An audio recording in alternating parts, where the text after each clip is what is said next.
श्री वाहिगुरु साहिब जीओ।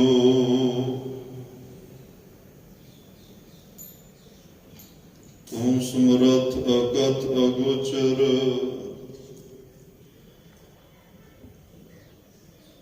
जियो पिंड तेरी रास।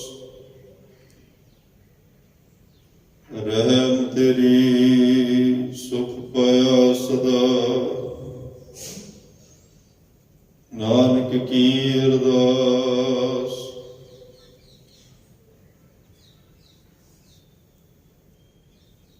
तू सुल्तान कहाँ हो मियाँ,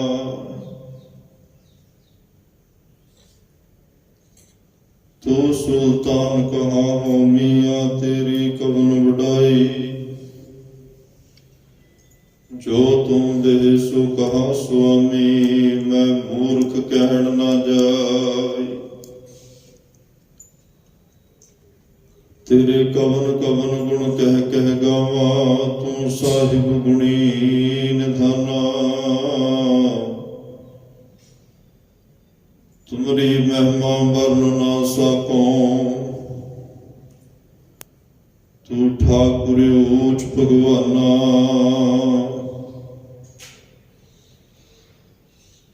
बेशुमार था अगणत अतुल्य, ज्यों बुलावे त्यों नानक दास बोले। अगम अगोचर सच साहिब मेरा,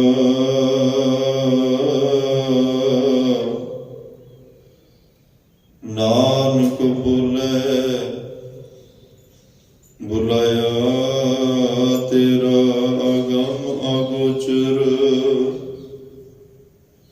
सच साहिब मेरा, नानक बोले बुलाया तेरा। सतनाम श्री वाहिगुरु साहिब जीओ। प्रताप सदा गुर का घट घट, प्रगास पया जस जन कै। एक पढ़ है सुन है गाव है, प्रभात है कर है इशनान। इशनान कर है प्रभात सुध मन, गुर पूजा विद सहत करम। कंचन तन हुए परस पारस को, ज्योत स्वरूपी ध्यान धरम। जग जीवन जगन्नाथ जल थल मह, रहया पूर बहु विद वर्णन। सतगुर गुर सेव अलख गत जाकी, श्री रामदास तारण तरणम। जग जीवन जगन्नाथ जल थल मह, रहया पूर बहु विद वर्णन।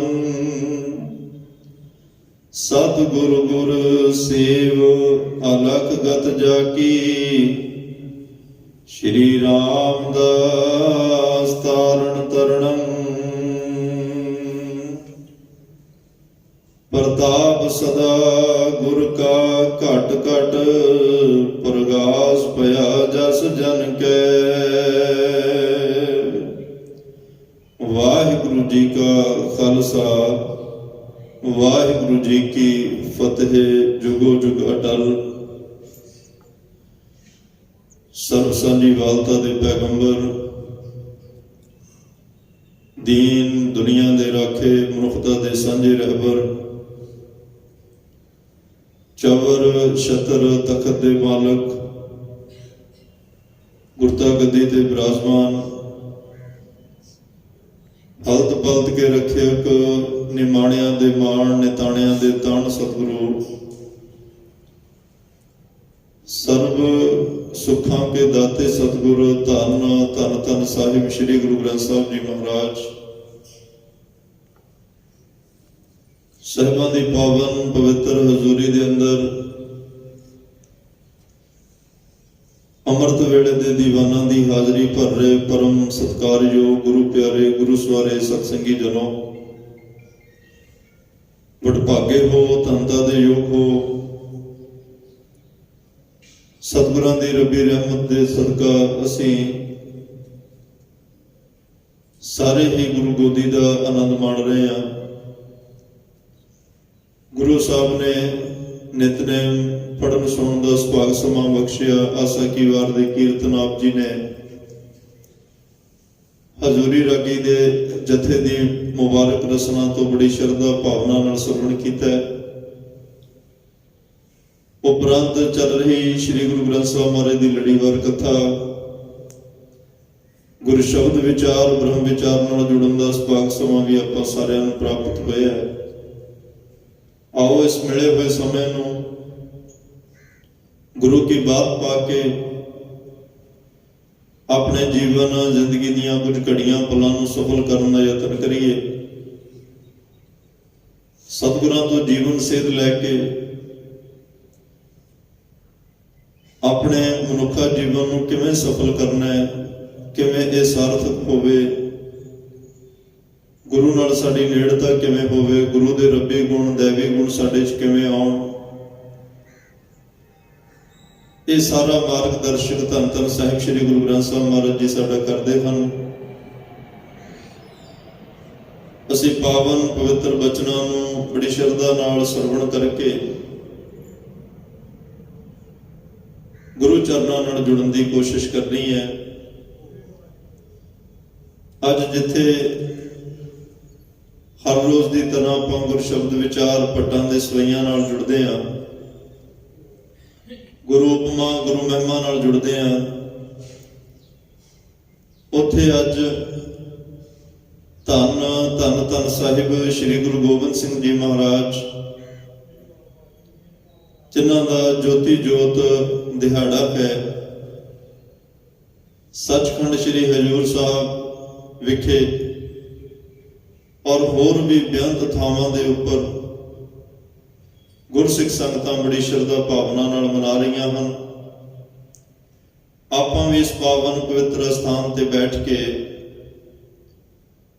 सरबंसदानी कलगीधर पातशाह बादशाह दरवेश गुरु गोबिंद सिंह धन धन साहिब श्री गुरु गोबिंद सिंह साहब पातशाह जी नूं अपनी श्रद्धा, अपना प्यार, अपना सत्कार, अपना अकीदा भेंट करना है। भावना दे नाल जुड़ांगे, सतगुरां नूं हाजर नाजर समझ के गुरु इतिहास नाल गुरु शब्द नाल जुड़ांगे तां साडी इत्थों बैठियां दी मन करके हाजरी जिथे इस पावन स्थान ते असीं लवा रहे हैं उत्थे नाल नाल सचखंड श्री हजूर साहब भी मत्था टेकिया जाएगा। धन धन साहिब श्री गुरु गोबिंद सिंह साहब पातशाह जी दे वो ज्योति जोत पुरब दे जो पल ने जिन्हां नूं शब्दां च बयान करना औखा है, जिन्हां नूं इतिहासकार लिखण लग्या उन्हां नूं समझ नहीं आउंदी किहड़े किहड़े शब्द लैके इस पावन पवित्र पलां नूं, उस वाकियात नूं, वो सारे दृश्य नूं लिखीए। जदों धन धन साहिब श्री गुरु गोबिंद सिंह साहब महाराज ज्योति जोत समा रहे ने, पंथ नूं, खालसा पंथ नूं धन धन साहिब श्री गुरु ग्रंथ साहब महाराज दे लड़ ला रहे।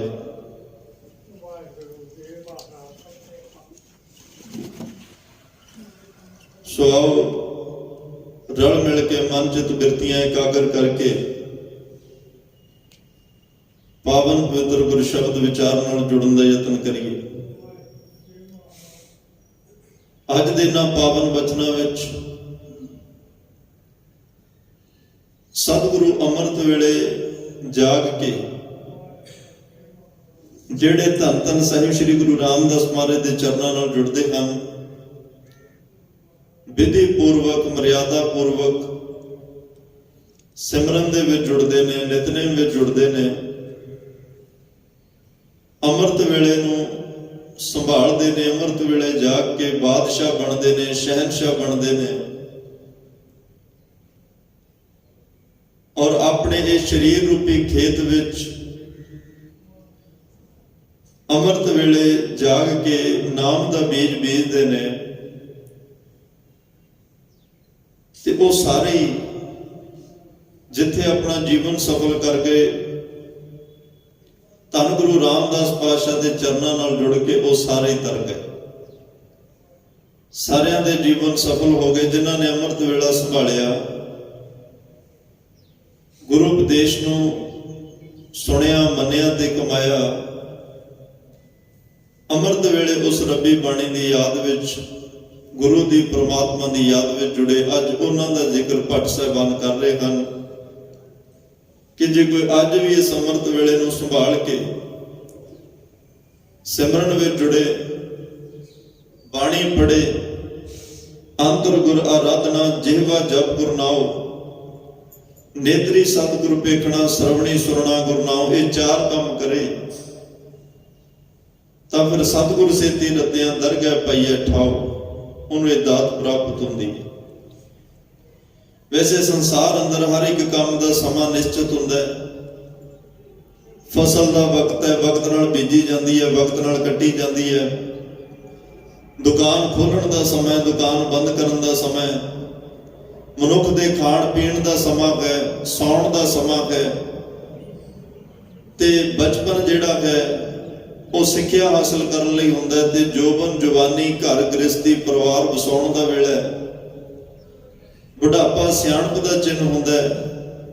ਜ਼ਿੰਦਗੀ ਦੇ ਤਜਰਬੇ ਬਹੁਤ ਇਕੱਠੇ ਹੋ ਜਾਂਦੇ ਨੇ। ਇੱਕ ਚੰਗੇ ਤਜਰਬਿਆਂ ਵਿੱਚੋਂ, ਜ਼ਿੰਦਗੀ ਦੇ ਲੱਗੇ ਹੋਏ ਲਮੇਰੇ ਵਕਤ ਦੇ ਵਿੱਚੋਂ ਜੋ ਅਨੁਭਵ ਹਾਸਲ ਕੀਤਾ, ਜੋ ਤਜਰਬਾ ਹਾਸਲ ਕੀਤਾ, ਉਹਦੇ ਰਾਹੀਂ ਚੰਗੀ ਵਿਚਾਰ ਦੁਨੀਆ ਨੂੰ ਦੇਣ ਦਾ ਸਮਾਂ ਬੁਢਾਪੇ ਦਾ। ਤੇ ਬੁਢਾਪਾ ਵੀ ਉਹੀ ਸੰਭਾਲਦੇ ਨੇ ਜਾਂ ਉਹਨਾਂ ਦਾ ਸੰਭਲਦਾ ਹੈ ਜਿਨ੍ਹਾਂ ਦੀ ਨੀਂਹ ਭਾਵ ਬਚਪਨ ਤੋਂ ਤੁਰੇ ਹੋਣ, ਬਚਪਨ ਤੋਂ ਉਸਾਰੂ ਸੋਚ ਹੋਵੇ, ਬਚਪਨ ਤੋਂ ਇੱਕ ਧਾਰਮਿਕ ਸੋਚ ਹੋਵੇ, ਭਾਵਨਾਤਮਕ ਸੋਚ ਹੋਵੇ, ਸਕਾਰਾਤਮਕ ਸੋਚ ਹੋਵੇ, ਆਸਤਿਕ ਸੋਚ ਹੋਵੇ, ਗੁਰੂ ਪਰਮਾਤਮਾ ਨੂੰ ਮੰਨਣ ਵਾਲੀ, ਅਕਾਲ ਪੁਰਖ ਨੂੰ ਮੰਨਣ ਵਾਲੀ, ਉਹਨੂੰ ਸਿਮਰਨ ਕਰਨ ਵਾਲੀ, ਬਾਣੀ ਪੜ੍ਹਨ ਵਾਲੀ, ਪਰਉਪਕਾਰ ਕਰਨ ਵਾਲੀ, ਸੇਵਾ ਭਾਵਨਾ ਵਾਲੀ ਸੋਚ ਜਿਹਦੇ ਬਚਪਨ ਵਿੱਚ ਮਨ 'ਚ ਹੁੰਦੀ ਹੈ, ਉਹਨਾਂ ਦਾ ਬਚਪਨ ਵੀ ਸਫਲ ਹੁੰਦਾ ਹੈ, ਉਹਨਾਂ ਦੀ ਜੋਬਨ ਜਵਾਨੀ ਵੀ ਸਫਲ ਹੁੰਦੀ ਹੈ। ਤੇ ਫਿਰ ਉਹ ਬਜ਼ੁਰਗੀ ਵਿੱਚ ਜਾ ਕੇ ਵੀ ਮਨੁੱਖਤਾ ਦੀ ਸੰਸਾਰ ਦੀ ਝੋਲੀ 'ਚ ਆਪਣੀ ਜ਼ਿੰਦਗੀ ਦੇ ਅਹਿਮ ਪਲਾਂ ਦੇ ਵਿੱਚੋਂ ਕੀਮਤੀ ਜੋ ਕੁਝ ਬੇਸ਼ਕੀਮਤੀ ਵਿਚਾਰ ਗੁਣ ਹੁੰਦੇ ਨੇ ਉਹ ਸੰਸਾਰ ਦੀ ਝੋਲੀ ਵਿੱਚ ਪਾ ਜਾਂਦੇ ਨੇ। ਤੇ ਇਸੇ ਤਰ੍ਹਾਂ ਹਰ ਖੇਤਰ ਵਿੱਚ ਸਮੇਂ ਦੀ ਹੀ ਖੇਡ ਹੈ। ਤਾਂ ਮਹਾਰਾਜ ਸਾਹਿਬ ਕਹਿੰਦੇ ਹਰ ਧਨ ਦੇ ਬੀਜਣ ਦਾ ਵੀ ਇੱਕ ਸਮਾਂ ਹੈ, ਇੱਕ ਵਕਤ ਧਾਰਮਿਕ ਦੁਨੀਆ ਨੇ ਨਿਸ਼ਚਿਤ ਕੀਤਾ। ਉਸ ਵੇਲੇ ਨੂੰ, ਉਸ ਸਮੇਂ ਨੂੰ ਅੰਮ੍ਰਿਤ ਵੇਲਾ ਕਿਹਾ ਜਾਂਦਾ ਹੈ। ਮਹਾਰਾਜ ਦੇ ਪਾਵਨ ਬਚਨ ਨੇ ਹਰ ਧਨ ਅੰਮ੍ਰਿਤ ਵੇਲੇ ਵੱਤੈ ਕਾ ਬੀਜਿਆ, ਵੱਤ ਹੈ ਉਸ ਵੇਲੇ, ਵੱਤ ਲੱਗੀ ਸੱਚੇ ਨਾਮ ਕੀ। ਉਸ ਵੇਲੇ ਵੱਤਰ ਦਾ ਸਮਾਂ, ਸਿਆਣਾ ਕਿਸਾਨ ਜਦੋਂ ਵੱਤ ਲੱਗੀ ਹੋਵੇ ਤੇ ਜ਼ਮੀਨ ਉਪਜਾਊ ਹੋਵੇ, ਜ਼ਮੀਨ ਤਿਆਰ ਹੋਵੇ ਤੇ ਉਹ ਵੱਤ ਖੁੰਝਣ ਨਹੀਂ ਦਿੰਦਾ। ਜਦੋਂ ਵੱਤਰ ਦਾ ਵੇਲਾ ਆਵੇ ਉਹ ਦਿਨ ਰਾਤ ਮਿਹਨਤ ਕਰਕੇ ਉਸ ਤਿਆਰ ਕੀਤੀ ਹੋਈ ਜ਼ਮੀਨ ਦੇ ਵਿੱਚ ਕੀਮਤੀ ਬੀਜ ਬੀਜ ਦਿੰਦਾ। ਫਿਰ ਇਹ ਪਰਮਾਤਮਾ ਤੇ ਭਰੋਸਾ ਰੱਖ ਕੇ ਫਲ ਦੀ ਆਸ ਰੱਖਦਾ। ਫਲ ਦੀ ਆਸ ਤਾਂ ਉਹੀ ਰੱਖੇਗਾ ਨਾ ਜਿਹਨੇ ਬੀਜ ਬੀਜਿਆ ਹੋਏਗਾ।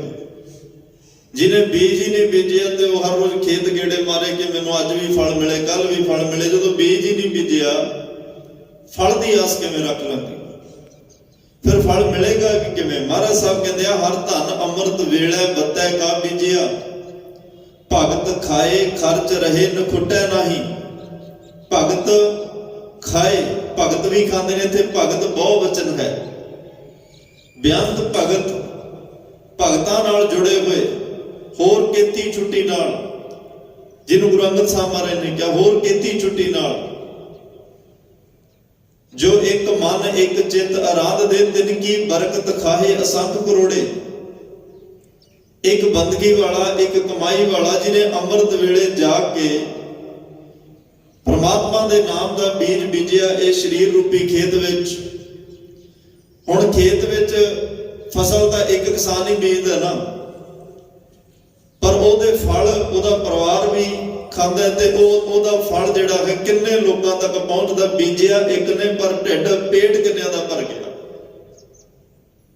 ਤਾਂ ਮਹਾਰਾਜ ਕਹਿੰਦੇ ਧਰਮ ਦੀ ਦੁਨੀਆ ਵਿੱਚ ਵੀ ਜਿਹੜੇ ਨਾਮ ਦਾ ਬੀਜ ਕੋਈ ਬੀਜਦਾ ਹੈ, ਬੀਜਣ ਵਾਲਾ ਭਾਵੇਂ ਇਕੱਲਾ ਹੀ ਹੁੰਦਾ, ਪਰ ਉਹਦੀ ਬਰਕਤ, ਉਹਦੇ ਨਾਮ ਦੀ ਬਖਸ਼ਿਸ਼ ਜਿਹੜੀ ਬਰਕਤ ਹੈ ਉਹਨੂੰ ਅਣਗਿਣਤ ਲੋਕ ਖਾਂਦੇ ਆ। ਔਰ ਉਹ ਬਖਸ਼ਿਸ਼ ਖਾਈ ਜਾਣ, ਇਸ ਬਖਸ਼ਿਸ਼ ਦੀ ਆਮ ਦੁਨਿਆਵੀ ਧਨ ਤਾਂ ਜੇ ਬਹੁਤਾ ਖਾਈ ਜਾਣ, ਬਹੁਤੇ ਪਦਾਰਥ ਬਹੁਤੇ ਲੋਕ ਇਕੱਠੇ ਹੋ ਕੇ ਖਾਣ ਤੇ ਉਹ ਮੁੱਕਣ ਵੱਲ, ਉਹ ਖਾਲੀ ਹੋਣ ਵੱਲ ਜਾਂਦਾ। ਪਰ ਇਹ ਜਿਹੜੀ ਰੱਬ ਦੇ ਪਿਆਰਿਆਂ ਦੀ ਭਗਤਾਂ ਦੀ ਦੁਨੀਆ ਹੈ, ਜਿਨ੍ਹਾਂ ਕੋਲ ਪ੍ਰਮਾਤਮਾ ਦੇ ਨਾਮ ਦਾ ਧਨ ਹੈ, ਨਾਮ ਦਾ ਖਜ਼ਾਨਾ ਹੈ, ਇਹ ਜਿੰਨਾ ਖਾਈ ਜਾਓ, ਜਿੰਨਾ ਵਰਤੀ ਜਾਓ, ਤੋਟ ਨਾ ਆਵੇ ਵੱਧ ਹੋ ਜਾਏ। ਤੇ ਚਰ ਮੂਲ ਨਾ ਥੁੜੀ ਦੋ ਜੇ ਚਰ ਆਪ ਕਿਰਪਾਲ। ਇਹ ਸ਼ਬਦ ਦਾ ਖਜ਼ਾਨਾ, ਇਹ ਨਾਮ ਦਾ ਖਜ਼ਾਨਾ, ਜਿੰਨੀ ਦੇਰ ਤੱਕ ਪ੍ਰਮਾਤਮਾ ਕਿਰਪਾਲੂ ਦਿਆਲੂ ਹੋਵੇ ਇਹ ਮੁੱਕਦਾ ਨਹੀਂ। ਇਹ ਨਾਮ ਦਾ ਖਜ਼ਾਨਾ ਘਟਦਾ ਨਹੀਂ। ਤੋ ਮਹਾਰਾਜ ਕਹਿੰਦੇ ਭਗਤ ਖਾਏ ਖਰਚ ਰਹੇ, ਖਰਚਦੇ ਨੇ ਉਹ ਦੁਨਿਆਵੀ ਧਨ ਦੀ ਤਰ੍ਹਾਂ ਸੰਭਾਲ ਨਹੀਂ ਰੱਖਦੇ। ਉਹ ਆਪ ਵੀ ਆਨੰਦ ਵਿੱਚ ਰਹਿੰਦੇ ਆ। ਜਿਹੜਾ ਕੋਈ ਆਵੇ ਆਪ ਸਹਾਂਦੇ ਦੁੱਖ ਜਗ ਵਰਸਾਇਆ। ਉਹਨਾਂ ਕੋਲ ਜਿਹੜਾ ਕੋਈ ਆਵੇ ਆਪ ਦੁੱਖਾਂ ਮੁਸੀਬਤਾਂ ਨੂੰ ਝੱਲ ਕੇ ਦੁਨੀਆ ਦੀ ਝੋਲੀ ਵਿੱਚ ਸੁੱਖ ਪਾਉਂਦੇ ਆ, ਦੁਨੀਆ ਨੂੰ ਵਰਸਾਉਂਦੇ ਨੇ, ਦੁਨੀਆ ਦੀ ਝੋਲੀ 'ਚ ਖੁਸ਼ੀਆਂ ਖੇੜੇ ਪਾਉਂਦੇ ਨੇ, ਅਰਦਾਸਾਂ ਬੇਨਤੀਆਂ ਕਰਕੇ, ਪ੍ਰਮਾਤਮਾ ਕੋਲ ਸਿਫਾਰਿਸ਼ਾਂ ਕਰਕੇ। ਆਪਣੇ ਲਈ ਤਾਂ ਹਰ ਕੋਈ ਮੰਗਦਾ ਹੈ, ਪਰ ਉਪਕਾਰ ਉਹ ਹੁੰਦਾ ਹੈ, ਭਗਤ ਉਹ ਹੁੰਦਾ ਹੈ, ਸੰਤ ਉਹ ਹੁੰਦਾ ਹੈ, ਗੁਰਮੁਖ ਉਹ ਹੁੰਦਾ ਜਿਹੜਾ ਕਿਸੇ ਲਈ ਮੰਗੇ। ਜਿਹੜਾ ਨਾਨਕ ਨਾਮ ਚੜ੍ਹਦੀ ਕਲਾ ਤੇਰੇ ਭਾਣੇ, ਸਰਬੱਤ ਦਾ ਭਲਾ ਮੰਗਦਾ ਨਾ ਹੋਵੇ ਕਰਦਾ ਵੀ ਹੋਵੇ। ਫਰੀਦਾ ਬੁਰੇ ਦਾ ਭਲਾ ਕਰ, ਗੁੱਸਾ ਮਨ ਨਾ ਹੰਡਾਏ। ਇੱਕ ਭਲਾ ਮੰਗਣਾ ਹੁੰਦਾ, ਇੱਕ ਕਰਨਾ ਹੁੰਦਾ। ਗੁਰਮਤ ਕਰਨ ਦੇ ਵਿਸ਼ਵਾਸ ਰੱਖਦੀ ਹੈ। ਤੁਮਾਰਾ ਸਾਹਿਬ ਕਹਿੰਦੇ ਹਲਤ ਪਲਤ ਹਰ ਧਨੈ, ਧਨੈ ਕੀ ਭਗਤਾਂ ਕੋ ਮਿਲੀ ਵਡਿਆਈ। ਹਲਤ ਪਲਤ ਲੋਕ ਪਰਲੋਕ ਵਿੱਚ ਜਿਨ੍ਹਾਂ ਨੇ ਅੰਮ੍ਰਿਤ ਵੇਲੇ ਜਾਗ ਕੇ ਨਾਮ ਦਾ ਬੀਜ ਬੀਜਿਆ ਨਾ, ਨਾਮ ਦੀ ਕਮਾਈ, ਨਾਮ ਦੀ ਆਰਾਧਨਾ ਕੀਤੀ, ਤਾਂ ਕਹਿੰਦੇ ਆ ਭਾਈ ਉਹਨਾਂ ਦੀ ਫਿਰ ਲੋਕ ਪਰਲੋਕ ਵਿੱਚ ਜੈ ਜੈਕਾਰ ਹੋਈ। ਇੱਥੇ ਵੀ ਦੁਨੀਆ ਨੇ ਮਾਣ ਸਤਿਕਾਰ ਵਡਿਆਈਆਂ ਦਿੱਤੀਆਂ, ਫਿਰ ਰੇ ਦਰਗਹਿ ਕਹਿ ਨਾ ਕੋ, ਉੱਥੇ ਵੀ ਪਿਆਰ ਸਤਿਕਾਰ ਮਾਣ ਮਿਲਿਆ ਗਿਆ। ਖੈਰ ਮਨੁੱਖ ਦੀ ਸੋਚ ਹੁੰਦੀ ਹੈ ਕਿ ਮੈਂ ਚੰਗਾ ਘਰ ਬਣਾਵਾਂ, ਘਰ ਵਿੱਚ ਚੰਗਾ ਸੁੱਖ ਦੇਣ ਵਾਲਾ ਸਮਾਨ ਹੋਵੇ। ਹਰ ਇੱਕ ਚੀਜ਼ ਉਹ ਚਾਹੁੰਦਾ ਹੈ ਕਿ ਮੇਰੇ ਕੋਲ ਵੱਡੀ ਹੋਵੇ, ਮੈਂ ਖੁਸ਼ੀਆਂ ਮਾਣ ਸਕਾਂ। ਵੈਸੇ ਤਾਂ ਦੁਨੀਆ ਵਿੱਚ ਕਈ ਵਾਰੀ ਮਜਬੂਰੀ ਇਸ ਸਮੇਂ ਵਿੱਚ ਹੇਰ ਫੇਰ ਵੀ ਕਰ ਦਿੰਦੀ ਹੈ, ਪਰ ਫਿਰ ਵੀ ਲੋਕੀ ਇਸ ਦੀ ਕਦਰ ਕੀਮਤ ਜਿਹੜੀ ਹੈ ਉਹ ਸੰਸਾਰੀ ਤਰੱਕੀਆਂ ਕਰਦੇ ਨੇ। ਇਹਦੀ ਕਦਰ ਜਿਹੜੀ ਕੀਮਤ ਨੂੰ ਸਮਝਦੇ ਨੂੰ ਸਮਝ ਕੇ ਸੰਸਾਰਕ ਤੌਰ ਤੇ ਉੱਚੀਆਂ ਬੁਲੰਦੀਆਂ ਨੂੰ ਪਹੁੰਚ ਜਾਂਦੇ ਆ। ਮਹਾਰਾਜ ਸਾਹਿਬ ਕਹਿੰਦੇ ਤੂੰ ਵੀ ਇਹ ਸਮਾਂ ਅਜਾਈ ਨਾ ਜਾਣਦੇ, ਧਰਮ ਦੀ ਦੁਨੀਆ ਵਿੱਚ ਉੱਚੀਆਂ ਬੁਲੰਦੀਆਂ ਨੂੰ ਛੋਹਣਾ ਹੈ, ਉੱਚੇ ਮਰਤਬੇ ਨੂੰ ਪਾਉਣਾ ਹੈ, ਗੁਰਮੁਖ ਸੰਤ ਭਗਤ ਦੀ ਡੈਫੀਨੇਸ਼ਨ ਨੂੰ ਜਾਣਨਾ ਹੈ, ਉਸ ਪ੍ਰਾਪਤੀ ਤੱਕ ਪਹੁੰਚਣਾ ਹੈ। ਫਿਰ ਇਸ ਸਮੇਂ ਨੂੰ ਵਿਅਰਥ ਨਾ ਜਾਣਦੇ। ਜਦੋਂ ਵੀ ਸਮਾਂ ਮਿਲਦਾ, ਜਿੰਨਾ ਵੀ ਸਮਾਂ ਮਿਲਦਾ, ਉਦੋਂ ਹੀ ਉਸ ਪਰਮਾਤਮਾ ਦੀ ਭਗਤੀ ਵਿੱਚ ਜੁੜ, ਉਦੋਂ ਹੀ ਉਸ ਪਰਮਾਤਮਾ ਅਕਾਲ ਪੁਰਖ ਵਾਹਿਗੁਰੂ ਦੇ ਚਰਨਾਂ ਨਾਲ ਜੁੜ ਜਾ, ਉਦੋਂ ਹੀ ਉਸ ਅਕਾਲ ਪੁਰਖ ਪਰਮਾਤਮਾ ਦੇ ਸਿਮਰਨ ਵਿੱਚ ਜੁੜ ਜਾ, ਜਦੋਂ ਵੀ ਤੇਰੇ ਕੋਲੇ ਸਮਾਂ ਬਣੇ। ਤੋ ਖੈਰ ਘਰ ਬਣਾਏ ਜਾਂਦੇ ਨੇ ਕਿ ਖੁਸ਼ੀਆਂ ਮਿਲਣ, ਵੱਡੇ ਘਰ ਬਣਾਏ ਜਾਂਦੇ ਕਿ ਵੱਡੀਆਂ ਖੁਸ਼ੀਆਂ। ਮਹਾਰਾਜ ਕਹਿੰਦੇ ਵੱਡਾ ਘਰ ਦੁਨਿਆਵੀ ਤੌਰ ਤੇ ਸੁੱਖ ਦੇ ਸਕਦਾ ਹੈ, ਪਰ ਅੰਦਰ ਦੀ ਖੁਸ਼ੀ ਨਹੀਂ। ਅੰਦਰ ਦੀ ਖੁਸ਼ੀ ਦਾ ਭਾਈ ਘਰ ਮੰਦਰ ਖੁਸ਼ੀਆਂ ਤਹੀ ਜੈ ਤੂੰ ਆਵੇ ਚਿੱਤ। ਉਹਨਾਂ ਘਰਾਂ ਮੰਦਰਾਂ ਦੇ ਵਿੱਚ ਖੁਸ਼ੀਆਂ ਨੇ ਜਿੱਥੇ ਪ੍ਰਮਾਤਮਾ ਦੀ ਯਾਦ ਨਾਲ ਹੋਵੇ। ਜਿਸ ਘਰ ਵਿੱਚ ਰਹਿ ਕੇ ਪ੍ਰਮਾਤਮਾ ਯਾਦ ਨਹੀਂ, ਅਕਾਲ ਪੁਰਖ ਯਾਦ ਨਹੀਂ, ਤਾਂ ਮਹਾਰਾਜ ਸਾਹਿਬ ਕਹਿੰਦੇ ਉਸ ਘਰ ਵਿੱਚ ਦੁਨੀਆ ਨੂੰ ਲੱਗੇਗਾ ਬੜੇ ਖੁਸ਼ ਹੋ, ਬੜੇ ਸੁਖੀ ਹੋ, ਪਰ ਅੰਤਰ ਆਤਮਾ ਸੁਖੀ ਨਹੀਂ ਹੋਏਗਾ। ਅੰਤਰ ਆਤਮਾ ਨੂੰ ਖੁਸ਼ੀ ਬੇਅੰਤ ਲੋਕ ਨੇ ਜਿਨ੍ਹਾਂ ਕੋਲ ਕਮੀ ਕੋਈ ਨਹੀਂ ਹੁੰਦੀ, ਬਹੁਤ ਮਿਲਦੇ ਆ। ਬੜੇ ਘਰਾਂ 'ਚ ਜਾਣ ਦਾ ਸਮਾਂ ਬਣਦਾ, देखण नूं एक बार भुलेखा लगदा भी इन्हां वर्गा कोई सुखी नहीं होएगा, पर दुख दीआं पंडां खुलियां सुख ना निकसिओ कोए। अंदर जिहदे कोले रब्बी याद नहीं, बाहरी तौर ते जिड्डा वड्डा मर्जी घर होवे पर अंदर नूं खुशी नहीं। अंदर खुशी ओनूं है महाराज साहब कहते जह तूं आवे चित, जिन्हां दे चित विच तूं होवें, चेते विच तूं होवें, जिन्हां दे अंदर परमात्मा दा नाम होवे। दुनिया कीआं वडियाइयां नानक सब को मित, इह तां संसार दीआं वडियाइयां ने भाई, ਇਹ ਮਾਇਆ ਦੀਆਂ ਵਡਿਆਈਆਂ। ਮਾਇਆ ਕੀ ਸ਼ੋਭਾ ਚਾਰ ਦਿਹਾੜੇ, ਮਾਇਆ ਦੀ ਸ਼ੋਭਾ ਦਾ 4 ਦਿਨ ਦੀ ਹੈ। ਜਾਂਦੀ ਫਿਲਮ ਨਾ ਹੋਏ, ਜਦੋਂ ਜਾਂਦੀ ਹੈ ਪਤਾ ਹੀ ਨਹੀਂ ਲੱਗਦਾ। ਫਿਰ ਮਾਇਆ ਜਦੋਂ ਜਾਵੇ, ਪਦਾਰਥ ਜਦੋਂ ਜਾਣ, ਵੱਡੇ ਘਰ ਜਦੋਂ ਉੱਥੋਂ ਨਿਕਲਣਾ, ਇਹ ਜਾਣ ਲੱਗਿਆ ਪਛਤਾਵਾ ਛੱਡ ਕੇ ਜਾਂਦੇ, ਇਹ ਜਾਣ ਲੱਗਿਆ ਰੋਣਾ ਪੱਲੇ ਪਾ ਜਾਂਦੇ ਆ। ਇਨਸਾਨ ਫਿਰ ਉਹ ਬੀਤੇ ਦਿਨਾਂ ਨੂੰ ਯਾਦ ਕਰ ਕਰ ਝੁਰੀ ਜਾਂਦਾ ਹੈ, ਰੋਈ ਜਾਂਦਾ, ਪਛਤਾਈ ਜਾਂਦਾ ਹੈ। पर परमात्मा का नाम धन जिहदे कोल होवे, नाम धन का खजाना जिहदे कोल होवे, पहली गल वो आके जांदा नहीं। जे किते थोड़ा बहुता टोटा पवे तां पछतावा नहीं, वो रब दे प्यारे फिर परमात्मा नूं याद करके वो खजाने विच बरकतां परमात्मा आप पाउंदा रहिंदा है। संसार दे खजाने घटदे ने, परमात्मा दे रब्बी नाम दे खजाने वधदे ने और अंदर नूं खुशी दिंदे ने। ते बाबा फरीद साहब ने तां सवेर दा समा सौं के गुजार, क्योंकि अज दे बचनां विच भट्ट साहबान कह रहे आ, जिन्हां ने प्रभाते झालांगे उठ नाम जप, जिन्हां ने अमृत वेले जाके विधि पूर्वक पहला इशनान कीता, फिर सिमरन कीता, फिर नाम जपिया, फिर बाणी पढ़ी, फिर गुरु घर विच आए, धन गुरु रामदास पातशाह दे चरनां नाल जुड़े, गुरु रामदास पातशाह दे राहीं परमात्मा तक पहुंचण दा यतन कीता।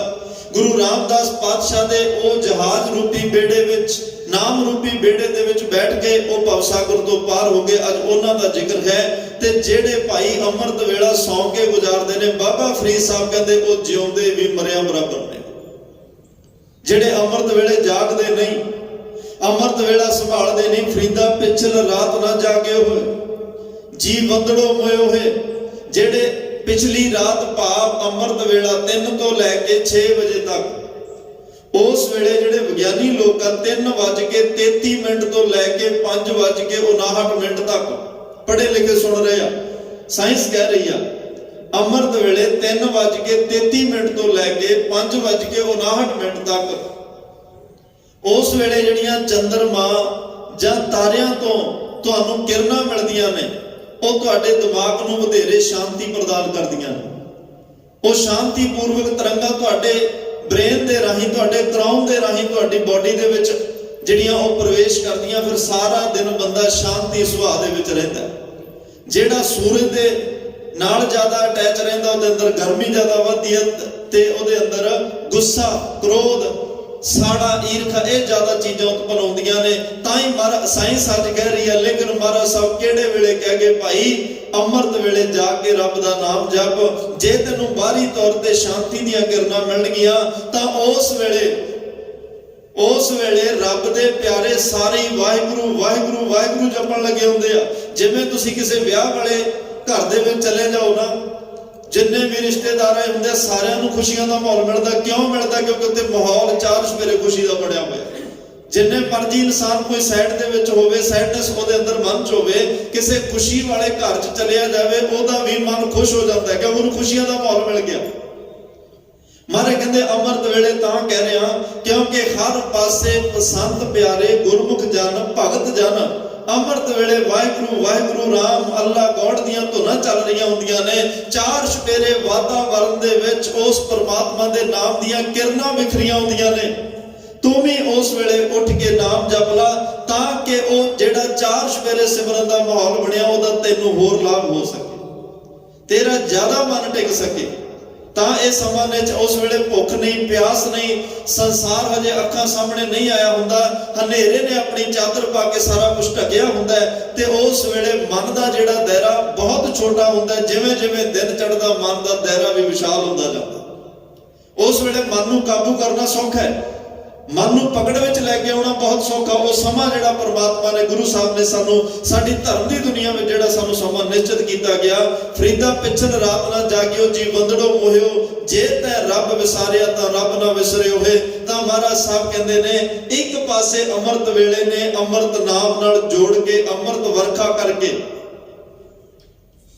ਜੀਵਨ ਹੀ ਅੰਮ੍ਰਿਤ ਵਰਗਾ ਬਣਾ ਦਿੱਤਾ। ਅੰਮ੍ਰਿਤ ਵੇਲੇ ਜਾਗੇ, ਅੰਮ੍ਰਿਤ ਨਾਮ ਨੇ ਅੰਮ੍ਰਿਤ ਵਰਖਾ ਕਰਕੇ ਸਾਡਾ ਜੀਵਨ ਹੀ ਅੰਮ੍ਰਿਤ ਵਰਗਾ ਬਣਾ ਦਿੱਤਾ। ਕੈਸਾ ਸੰਜੋਗ ਪ੍ਰਮਾਤਮਾ ਦਾ ਵੇਖੋ। ਮਹਾਰਾਜ ਕਹਿੰਦੇ ਤੇ ਦੂਜੇ ਪਾਸੇ ਉਸ ਹੀ ਜ਼ਿੰਦਗੀ ਨੂੰ ਮੁਰਦੇ ਨਾਲ ਤਸ਼ਬੀਹ ਦਿੱਤੀ ਜਾਂਦੀ ਹੈ। ਇੱਕ ਅੰਮ੍ਰਿਤ ਵੇਲੇ ਜਾਗ ਕੇ ਅੰਮ੍ਰਿਤ ਵਰਗਾ ਬਣ ਰਿਹਾ ਹੈ, ਇੱਕ ਅੰਮ੍ਰਿਤ ਵੇਲੇ ਸੌਂ ਕੇ ਜਿਉਂਦਾ ਹੀ ਮੁਰਦਿਆਂ ਬਰਾਬਰ ਬਣ ਰਿਹਾ ਹੈ। ਤੇ ਮਹਾਰਾਜ ਸਾਹਿਬ ਕਹਿੰਦੇ ਮੇਰੀ ਨਿਗਾਹ ਵਿੱਚ ਤਾਂ ਉਹੀ ਜਿਉਂਦੇ ਨੇ ਜੀਵਤ ਪੇਖੇ ਜਿਨੀ ਹਰ ਹਰ ਧਿਆਇਆ। ਭਾਈ ਉਹ ਜਿਉਂਦੇ ਆ ਜਿਨ੍ਹਾਂ ਨੇ ਪ੍ਰਮਾਤਮਾ ਦਾ ਨਾਮ ਜਪਿਆ, ਪ੍ਰਮਾਤਮਾ ਨੂੰ ਧਿਆਇਆ। ਨਹੀਂ ਤਾਂ ਅਤ ਸੁੰਦਰ ਕੁਲੀਨ ਚਤਰ ਮੁਖ ਗਿਆਨੀ ਧਰਮੰਤ ਮਿਰਤਕ ਕਹੀਐ ਨਾਨਕਾ।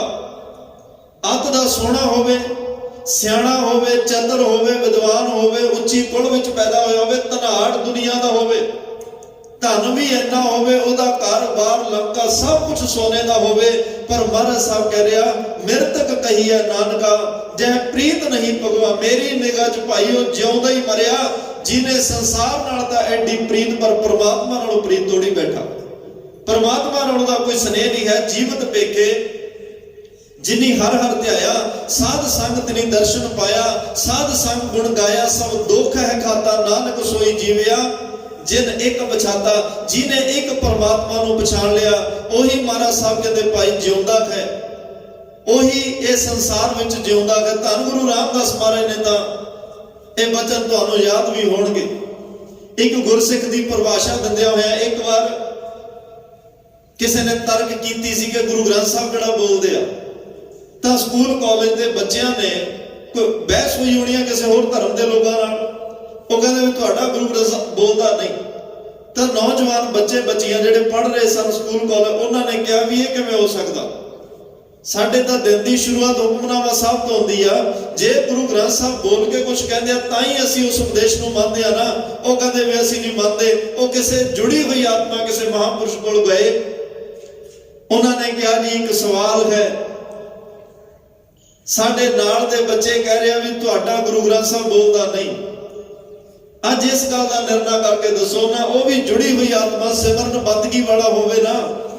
ਭਾਈ ਸਾਹਿਬ ਭਾਈ ਵੀਰ ਸਿੰਘ ਦਾ ਕਹਿੰਦੇ ਆ ਕਿ ਗੁਰਬਾਣੀ ਦੀ ਵਿਆਖਿਆ ਸ਼ਬਦਾਂ ਨਾਲ ਜ਼ੁਬਾਨ ਨਾਲ ਨਹੀਂ, ਗੁਰਬਾਣੀ ਦੀ ਵਿਆਖਿਆ ਤੁਹਾਡਾ ਜੀਵਨ ਕਰੇ।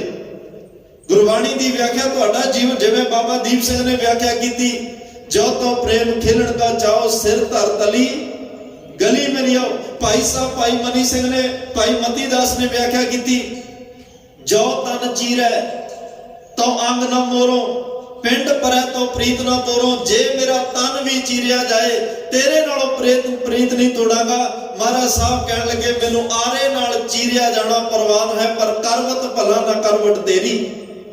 ਸਤਿਗੁਰੂ ਕਰਵਤ ਆਰੇ ਨਾਲ ਕੋਈ ਚੀਰ ਜਾਏ ਮੈਨੂੰ ਪ੍ਰਵਾਨ ਹੈ, ਪਰ ਤੂੰ ਕੰਡ ਕਰਕੇ ਬੈਠ ਜਾ ਮੈਨੂੰ ਪ੍ਰਵਾਨ ਨਹੀਂ। ਜਿਹੜੇ ਜੁੜੇ ਹੋਏ ਨੇ, ਜਿਨ੍ਹਾਂ ਨੇ ਉਸ ਪਰਮਾਤਮਾ ਨਾਲ ਨੇੜਤਾ, ਮਹਾਂਪੁਰਸ਼ਾਂ ਨੂੰ ਕਿਹਾ ਜੀ ਅੱਜ ਇਸ ਗੱਲ ਦਾ ਨਿਰਣਾ ਕਰੋ ਕੀ ਗੁਰੂ ਗ੍ਰੰਥ ਸਾਹਿਬ ਬੋਲਦੇ ਆ। ਮਹਾਂਪੁਰਖਾਂ ਨੇ ਬੜੀ ਭਾਵਨਾ ਨਾਲ ਦੇਗ ਸਜਾਈ, ਸਾਰੇ ਨੌਜਵਾਨ ਬੱਚੇ ਬੱਚੀਆਂ ਨੂੰ ਕੋਲ ਬਿਠਾਇਆ ਤੇ ਅੱਜ ਉਹਨਾਂ ਫਿਰ ਭਾਵਨਾ ਨਾਲ ਅਰਦਾਸ ਕਿ ਉਹਨਾਂ ਕਿਹਾ ਸਵਾਲ ਦੱਸੋ ਕੀ ਆ।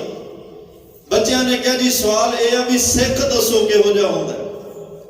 ਗੁਰੂ ਗ੍ਰੰਥ ਸਾਹਿਬ ਨੂੰ ਕਹੋ ਸਿੱਖ ਦੀ ਪਰਿਭਾਸ਼ਾ ਦੇਣ, ਸਿੱਖ ਕਿਹਨੂੰ ਕਹਿੰਦੇ ਆ, ਕਿਹੋ ਜਿਹਾ ਹੋਣਾ ਚਾਹੀਦਾ।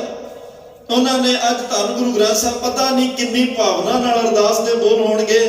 ਸ਼ਬਦਾਂ ਦਾ ਸ਼ਿਕਾਰ ਨਹੀਂ ਕੱਲਾ ਅਰਦਾਸ, ਅਸਲ ਵਿੱਚ ਭਾਵਨਾ ਦੀ ਗੱਲ ਹੈ। ਹਿਰਦੇ ਵਿੱਚੋਂ ਨਿਕਲੇ ਹੋਏ ਬੋਲ ਨੇ, ਹਿਰਦੇ ਦੀ ਦੁਨੀਆ ਵਿੱਚੋਂ ਆਏ ਹੋਏ ਬੋਲ ਅਰਦਾਸ ਹੁੰਦੇ ਨੇ।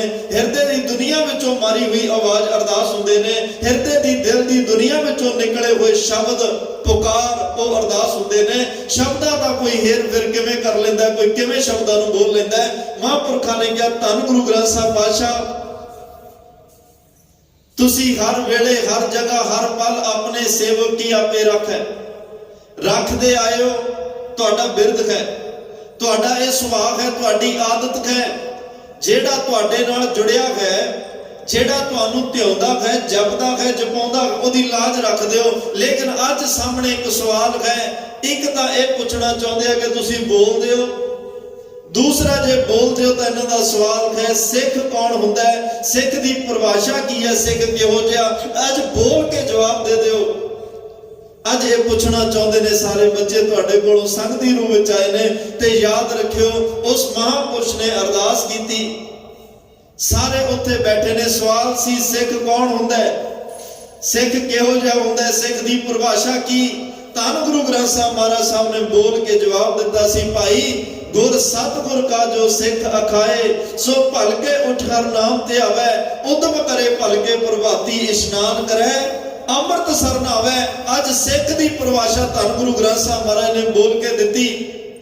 ਉਪਦੇਸ਼ ਗੁਰੂ ਹਰ ਹਰ ਜਪ ਜਪੈ, ਤਾਂ ਕਹਿੰਦੇ ਨੇ ਜਿਹੜਾ ਇਹ ਪਰਮਾਤਮਾ ਦਾ ਪਿਆਰਾ ਹੋਵੇ, ਜਿਸ ਅਕਾਲ ਪੁਰਖ ਵਾਹਿਗੁਰੂ ਦਾ ਪਿਆਰਾ ਹੋਵੇ, ਜੇ ਅੱਜ ਤੁਸੀਂ ਸਿੱਖ ਦੀ ਪਰਿਭਾਸ਼ਾ ਪੁੱਛਣ ਆਇਓ, ਉਦਮ ਕਰੇ ਭਲਕੇ ਪ੍ਰਭਾਤੀ ਇਸ਼ਨਾਨ ਕਰੇ, ਅੰਮ੍ਰਿਤ ਸਰਨ ਆਵੈ।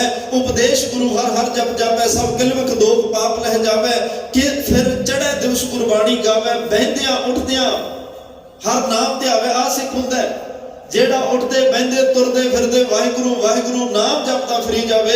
ਮਹਾਰਾਜ ਸਾਹਿਬ ਕਹਿੰਦੇ ਜੋ ਸਾਸ ਗਿਰਾਸ ਧਿਆਏ ਮੇਰਾ ਹਰ ਹਰ। ਆ ਸਿੱਖ ਦੀ ਪਰਿਭਾਸ਼ਾ ਜੀ।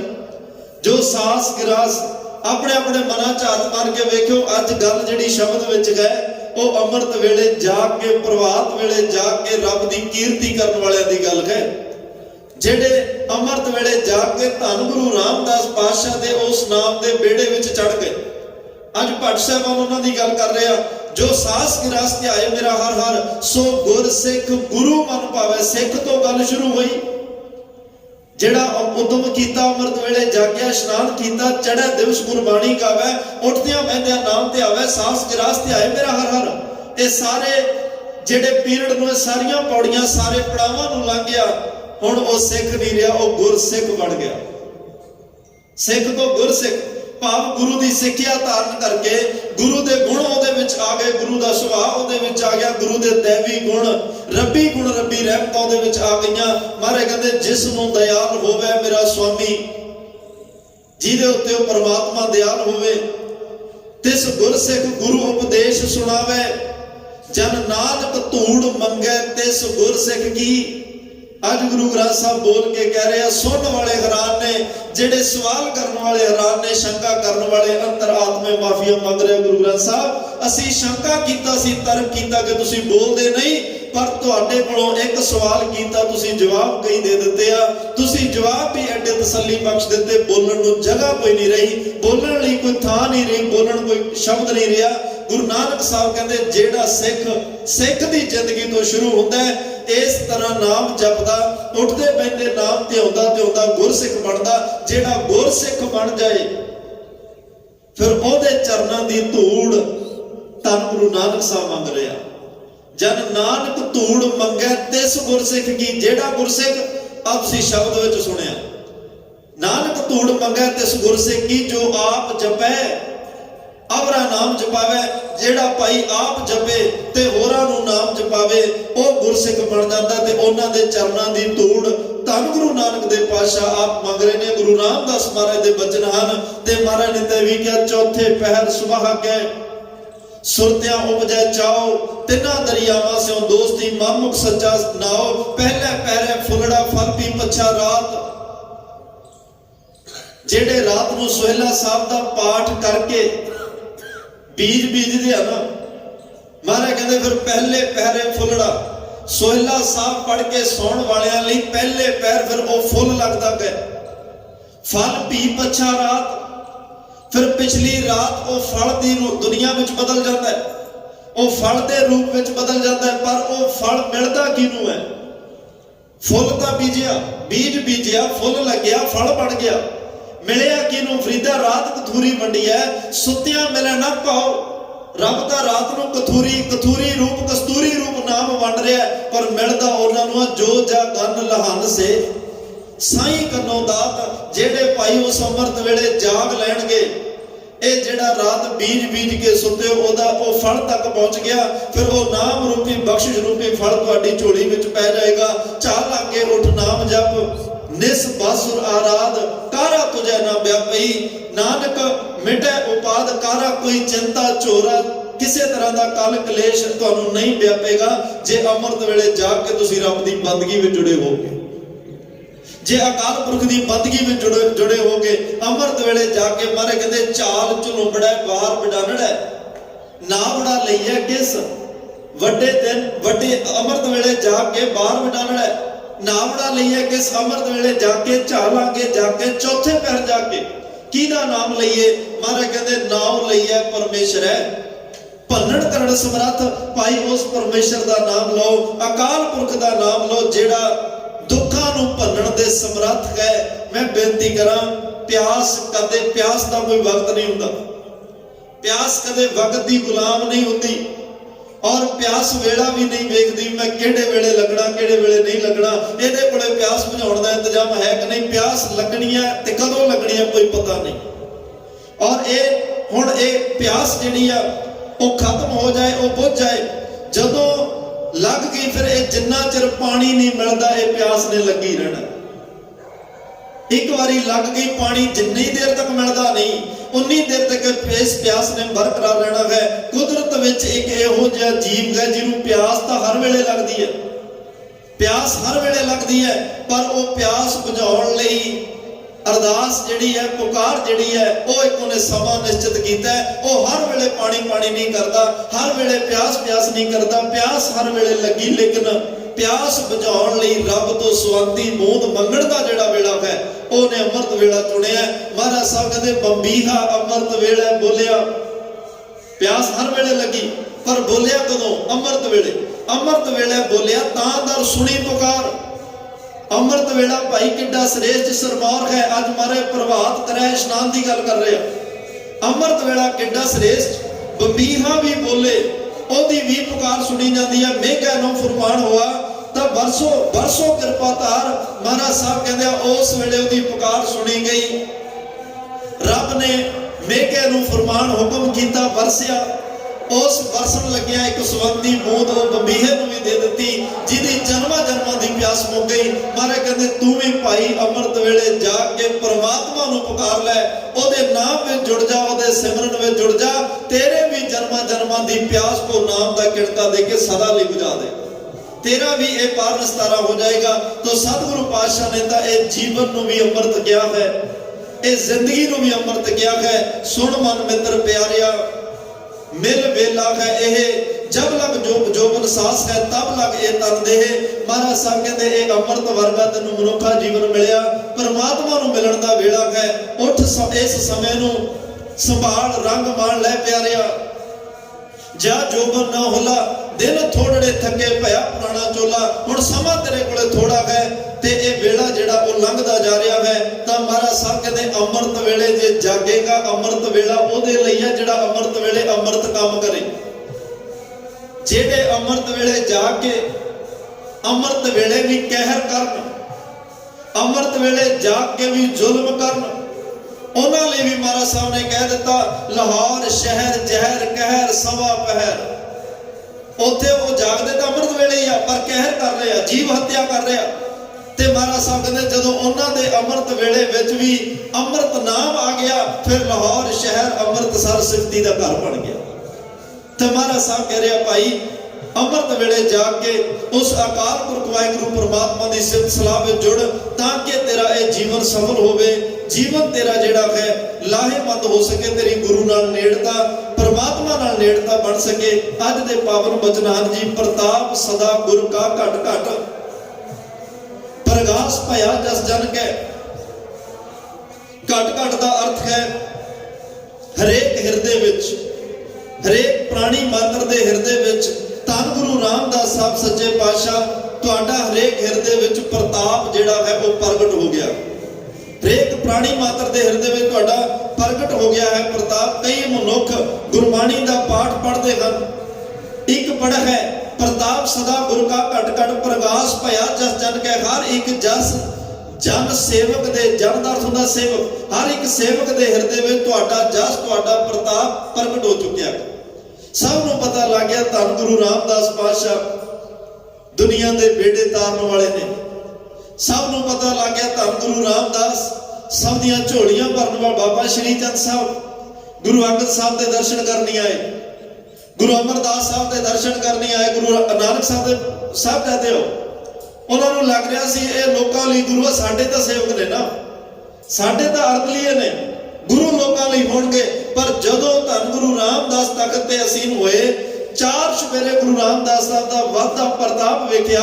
ਹਰ ਇੱਕ ਪੁਰਾਣੀ ਮਾਤਰ ਦੇ ਹਿਰਦੇ ਵਿੱਚ ਗੁਰੂ ਰਾਮਦਾਸ ਵਸਿਆ ਹੋਇਆ ਡਿਠਾ। ਤੇ ਅੱਜ ਬਾਬਾ ਸ਼੍ਰੀ ਚੰਦ ਗੁਰੂ ਰਾਮਦਾਸ ਦਾ ਪ੍ਰਤਾਪ ਜਸ ਵੇਖ ਕੇ ਉਹ ਵੀ ਦਰਸ਼ਨ ਕਰਨ ਲੱਗੇ ਕਿ ਇੰਨੀ ਮਹਿਮਾ, ਇੰਨੀ ਸ਼ੋਭਾ। ਉਹ ਵੀ ਮਜਬੂਰ ਹੋ ਗਏ ਕਿ ਸਾਨੂੰ ਵੀ ਗੁਰੂ ਰਾਮਦਾਸ ਦੇ ਦਰਸ਼ਨ ਕਰਨੇ ਚਾਹੀਦੇ ਆ। ਇੱਕ ਪੜ੍ਹੈ ਸੁਣੈ ਗਾਵੈ ਪ੍ਰਭਾਤੈ ਕਰੈ ਇਸ਼ਨਾਨ। ਮਹਾਰਾਜ ਸਾਹਿਬ ਕਈ ਮਨੁੱਖ ਗੁਰਬਾਣੀ ਦਾ ਪਾਠ ਪੜ੍ਹਦੇ ਹਨ, ਗੁਰਬਾਣੀ ਦਾ ਪਾਠ ਪੜ੍ਹ ਕੇ ਗੁਰਬਾਣੀ ਰਾਹੀਂ ਤੁਹਾਡੇ ਦਰਸ਼ਨ ਕਰ ਰਹੇ। ਕਈ ਮਨੁੱਖ ਕੀਰਤਨ ਸੁਣਦੇ ਹਨ। ਇੱਕ ਪੜ੍ਹੈ ਸੁਣੈ ਗਾਵੈ, ਇੱਕ ਬਾਣੀ ਪੜ੍ਹ ਰਿਹਾ ਹੈ, ਇੱਕ ਗੁਰਬਾਣੀ ਸੁਣ ਰਿਹਾ ਹੈ, ਕਥਾ ਸੁਣ ਰਿਹਾ, ਕੀਰਤਨ ਸੁਣ ਰਿਹਾ। ਇੱਕ ਗਾਵੈ, ਇੱਕ ਕਹਿੰਦੇ ਨੇ ਕੀਰਤਨ ਦੇ ਰਾਹੀਂ ਕੀਰਤੀ ਗਾ ਰਹੇ ਹਨ, ਉੱਚੀ ਉੱਚੀ ਪੁਕਾਰ ਕੇ ਤੈਨੂੰ ਯਾਦ ਕਰ ਰਹੇ ਹਨ। ਪ੍ਰਭਾਤੈ ਕਰੈ ਇਸ਼ਨਾਨ, ਇੱਕ ਉਹ ਨੇ ਜਿਹੜੇ ਅੰਮ੍ਰਿਤ ਵੇਲੇ ਚੌਥੇ ਪਹਿਰ ਜਾਗ ਕੇ ਇਸ਼ਨਾਨ ਕਰਦੇ ਹਨ। ਇਸ਼ਨਾਨ ਪਾਨ ਵਿੱਚ ਜੁੜ ਕੇ ਅਕਾਲ ਪੁਰਖ ਵਾਹਿਗੁਰੂ ਪਰਮਾਤਮਾ ਦੇ ਸਿਮਰਨ ਵਿੱਚ ਜੁੜਦੇ ਹਨ। ਇਸ਼ਨਾਨ ਕਰਹਿ ਪ੍ਰਭਾਤ ਸੁਧ ਮਨ, ਗੁਰ ਪੂਜਾ ਵਿਦ ਸਹਿਤ ਕਰਿਆ। ਤੇ ਮਹਾਰਾਜ ਸਾਹਿਬ ਕਹਿੰਦੇ ਨੇ ਉਹ ਭਾਈ ਅੰਮ੍ਰਿਤ ਵੇਲੇ ਜਾਗ ਕੇ ਇਸ਼ਨਾਨ ਪਾਣੀ ਕਰਕੇ ਸ਼ੁੱਧ ਮਨ ਦੇ ਨਾਲ, ਜਿਸ ਅੰਮ੍ਰਿਤ ਵੇਲੇ ਦੀ ਆਪਾਂ ਵਿਚਾਰ ਕੀਤੀ ਆ, ਉਸ ਸ਼ਾਹ ਵੇਲੇ, ਉਸ ਅੰਮ੍ਰਿਤ ਵੇਲੇ ਇਸ਼ਨਾਨ ਪਾਣ ਕਰਕੇ ਫਿਰ ਉਹ ਗੁਰੂ ਜਪ ਕੇ ਪਰਮਾਤਮਾ ਨਾਲ ਜੁੜਦੇ। ਤਾਂ ਗੁਰ ਪੂਜਾ, ਗੁਰੂ ਦੀ ਪੂਜਾ ਕੀ ਹੈ? ਗੁਰੂ ਦਾ ਨਾਮ ਜਪਣਾ, ਗੁਰੂ ਦੇ ਹੁਕਮ ਨੂੰ ਮੰਨਣਾ, ਗੁਰੂ ਦੇ ਨਾਮ ਨੂੰ ਧਿਆਉਣਾ, ਇਹੀ ਗੁਰੂ ਦੀ ਪੂਜਾ ਹੈ। ਵਿਦ ਸਹਿਤ ਕਰਮ, ਉਹ ਮਰਿਆਦਾ ਪੂਰਵਕ, ਜੋ ਇੱਕ ਸਾਡੀ ਧਰਮਿਕ ਦੁਨੀਆ ਨੇ ਮਰਿਆਦਾ ਤੈਅ ਕੀਤੀ ਹੈ, ਉਸ ਮਰਿਆਦਾ ਦੇ ਰਾਹੀਂ, ਉਸ ਮਰਿਆਦਾ ਨੂੰ ਸਮਝਦੇ ਹੋਏ ਤਾਂ ਅੰਮ੍ਰਿਤ ਵੇਲੇ ਉਹ ਜਾ ਕੇ ਰੱਬ ਦੀ ਇਬਾਦਤ ਵਿੱਚ ਜੁੜਦੇ ਨੇ। ਕੰਚਨ ਤਨ ਹੋਏ ਪਰਸ ਪਾਰਸ ਕੋ, ਅੰਮ੍ਰਿਤ ਵੇਲੇ ਜਾਗਣ ਵਾਲੇ, ਇਸ਼ਨਾਨ ਕਰਕੇ ਜਪਣ ਵਾਲੇ, ਬਾਣੀ ਪੜਨ ਵਾਲੇ, ਕੀਰਤਨ ਕਰਨ ਵਾਲੇ, ਬਾਣੀ ਸੁਣਨ ਵਾਲੇ ਕਿਹੋ ਜਿਹੇ ਬਣ ਗਏ ਹੋ? ਉਹਨਾਂ ਦੇ ਜੀਵਨ ਵਿੱਚ ਤਬਾਦਲਾ ਕੀ ਹੋਇਆ? ਭੱਟ ਸਾਹਿਬਾਨ ਕਹਿੰਦੇ ਕੰਚਨ ਤਨ ਹੋਏ ਪਰਸ ਪਾਰਸ ਕੋ। ਉਹ ਆਪ ਤਾਂ ਲੋਹੇ ਹੋਇਓ ਲਾਲ ਨਦਰ ਸਤਿਗੁਰ ਦਾ ਜਤ ਧਾਰੈ। ਕੋਈ ਲੋਹੇ ਦੀ ਨਿਆਈ, ਕੋਈ ਤਾਂਬੇ ਦੀ ਨਿਆਈ, ਕੋਈ ਪਿੱਤਲ ਦੀ ਨਿਆਈ, ਕੋਈ ਚਾਂਦੀ ਦੀ ਨਿਆਈ ਸਨ, ਪਰ ਗੁਰੂ ਪਾਰਸ ਮਿਲਿਆ। ਧੰਨ ਗੁਰੂ ਰਾਮਦਾਸ ਪਾਰਸ ਵਰਗੇ ਮਿਲੇ। ਅੱਜ ਗੁਰੂ ਰਾਮਦਾਸ ਪਾਰਸ ਦੇ ਚਰਨਾਂ ਨਾਲ ਸਪਰਸ਼ ਕੀ ਹੋਇਆ?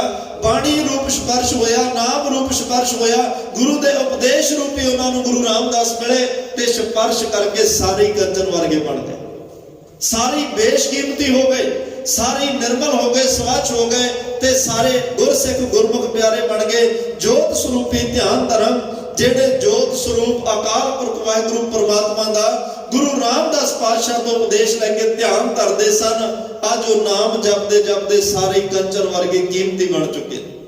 ਸਾਰੇ ਅੱਜ ਧੰਤਾ ਦੇ ਯੋਗ ਹੋ ਚੁੱਕੇ ਨੇ।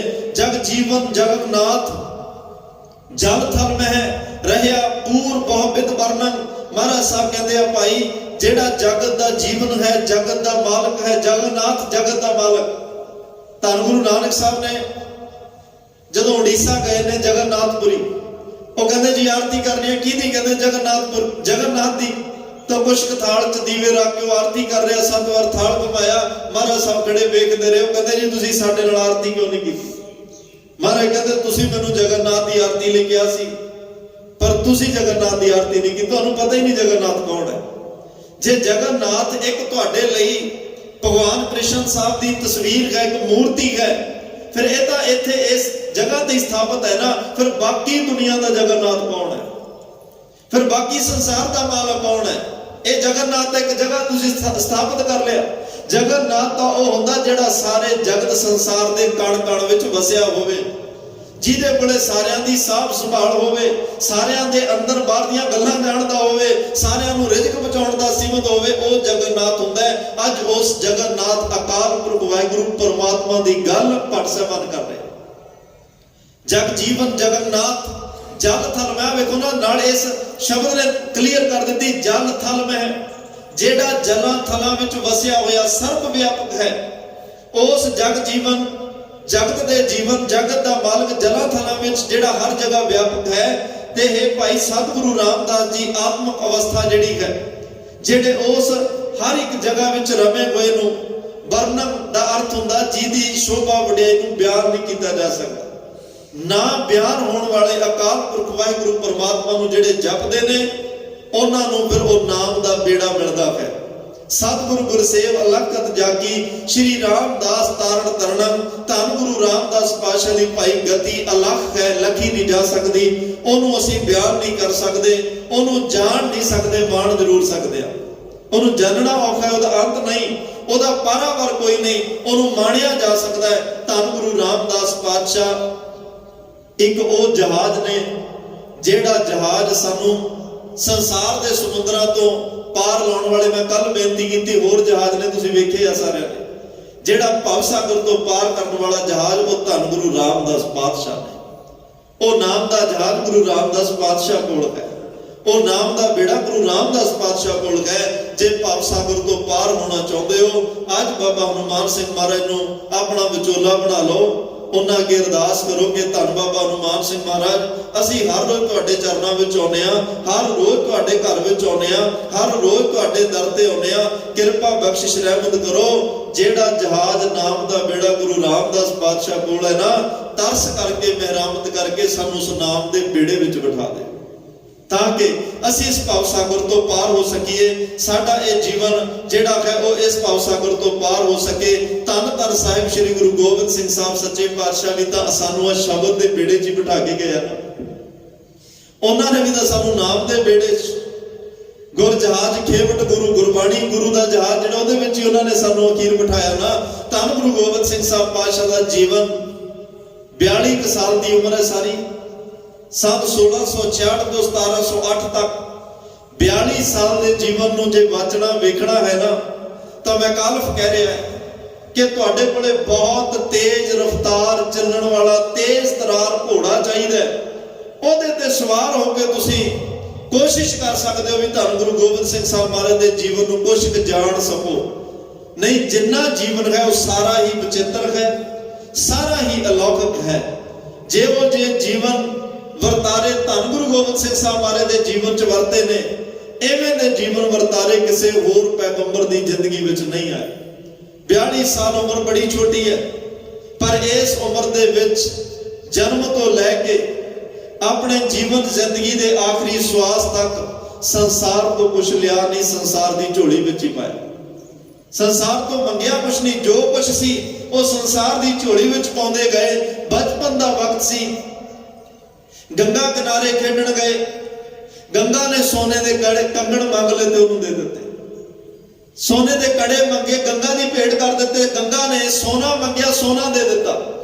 9 साल की उम्र आई, इस हिंदुस्तान देश के पंडितां ने वास्ता पा के आनंदपुर साहब क्या सानू अपना पिता दे दो, धर्म बच जाएगा। 9 साल की उम्र च गोबिंद राय साहब कहते जे मेरा पिता देण नाल तुहाडा धर्म बच सकता है ते मैं अपने पिता नूं जी सद के तोरांगा। धन गुरु तेग बहादुर साहब नूं क्या पिता जी, जे एक महापुरुष एक पैगंबर दे सीस देण दे नाल इन्हां दा डुबदा बेड़ा धर्म बच सकदा, फिर तुहाडे नालों वड्डा महापुरुष इस वेले कौन है, तुहाडे नालों वड्डा गुरु इस वेले कौन है। अज पिता सी, पिता भी इस देश उपर दीवार दिता, समा अपनी तौर तुरिया। औरंगजेब ने कहा आनंदपुर मैनू दे दिओ, आनंदपुर तुहाडा नहीं। महाराज साहब ने आनंदपुर भी छड्ड दिता। परिवार कोल है सिर्फ सरसा ते आए, सरसा ने कहा इन्ना कुछ दे के आयो। पीर बुद्धू शाह ने तुहाडे तो सरोपा मंगया, तुसीं सरोपा दिता। तुहाडे कोलों किसी ने दुध की दात मंगी, दुध दे के आए। पुत की दात मंगी, पुत दे के आए। तुहाडे तो किसी ने आनंदपुर मंगया, आनंदपुर दे दिता। तुहाडे तो किसी ने पिता मंगया, पिता दे दिता। तुसीं गंगा कोल गए, उन्हें सोना मंगया, सोना दिया। हुण मेरे कोल आयो, मैनूं की दो। सरसा ने कहा हुण बादशाह मेरे कोल आयो, मेरे वास्ते की लैके आयो। महाराज साहब कहते तेरे कोले भी मेरा बेशकीमती सरमाया रहेगा।